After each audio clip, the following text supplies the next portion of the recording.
गोदावरी प्रवाह क्षेत्र।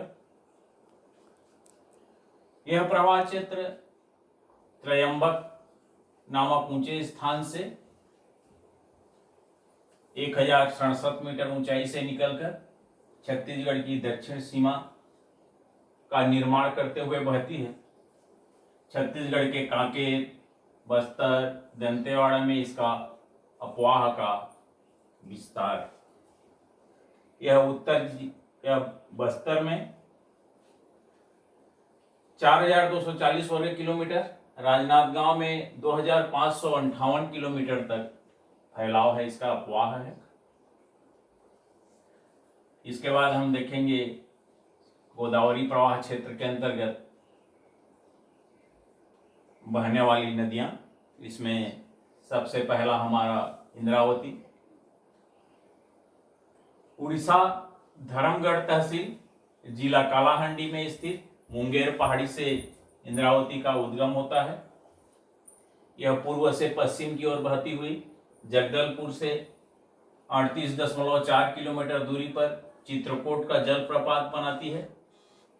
यह जलप्रपात हमारे देश का सबसे चौड़ा और सर्वाधिक स्टोरेज वाला जलप्रपात है। सामान्य अवस्था में इस जलप्रपात की चौड़ाई 300 मीटर अर्थात 980 फीट रहती है। बरसात में इसकी जो चौड़ाई है 750 मीटर हो जाती है। यह जलप्रपात या इस जलप्रपात को हम भारत का नियाग्रा व एशिया के नियाग्रा के नाम से जानते हैं। इस नाम से यह प्रसिद्ध है। यह भोपालपट्टनम से दक्षिण की ओर भद्रकाली के समीप गोदावरी में मिल जाती है। इंद्रावती गोदावरी की सबसे बड़ी सहायक नदी है। इसके किनारे जगदलपुर बारसूर शहर जो है वो बसा है। इसके बाद गोदावरी प्रवाह क्षेत्र के अंतर्गत हमारा जो दूसरा नदी है कोटरी नदी। कोटरी नदी का जो उद्गम क्षेत्र है वह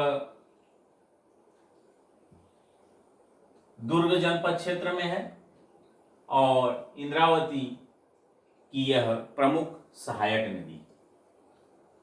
बाघ नदी राजनांदगांव जनपद की कुलसारी पहाड़ी है, इसका जो उद्गम स्थल है।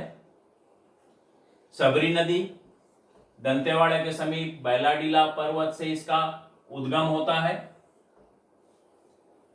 नारंगी नदी यह चित्रकूट के पास इंद्रावती में मिलती है और उत्तर पूर्व बस्तर की ओर कोंडागांव तहसील की अधिकांश भूमि में यह इसका जो जल है वो संग्रहित होता है, एकत्रित होता है।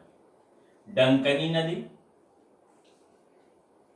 यह किलेपाल एवं चाकनार डागर डोंगरी पहाड़ी से इसका उद्गम स्थल है। दंतेवाड़ा में डंकनी और शंखनी नदी का इसमें संगम है। शंखनी नदी यह बैलाडीला के पहाड़ी से नंदराज शिखर जो लगभग 4000 फीट ऊंची है वहां से इसका उद्गम होता है। दंतेवाड़ा में इंद्रावती में यह जाकर मिल जाती है। इसके बाद हम देखेंगे गंगा प्रवाह क्षेत्र। गंगा प्रवाह क्षेत्र में कन्हार नदी बिलासपुर के उत्तर पश्चिम भाग में स्थित बगीचा की बखोना पहाड़ी से यह निकली है। दूसरा है हमारा गंगा प्रवाह क्षेत्र का रिहन नदी। रिहन नदी अंबिकापुर तहसील के मैनपाट के निकट 1088 मीटर ऊंची मातरिंगा पहाड़ी से निकली है। उत्तर प्रदेश में यह आगे चलकर सोन नदी में जाकर विलय हो जाती है। यह सरगुजा बेसिन का भी निर्माण करती है। इस नदी पर मिर्जापुर क्षेत्र में रिहन बांध बनाया गया है। सरगुजा के आगे देवगढ़ पहाड़ी को काटकर यह अपने मार्ग को बलगी गांव के निकट जलप्रपात बनाते हुए आगे बढ़ती है।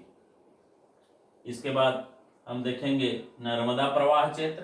छत्तीसगढ़ के कवर्धा एवं छुई कदान में बहती हुई नर्मदा इसकी सहायक नदियों का जल प्रवाह 710 वर्ग किलोमीटर है, जो मैकाल के पश्चिमी ढाल के सहारे बहती हुई मध्य प्रदेश बालाघाट को पार कर नर्मदा नदी में विलय हो जाती है।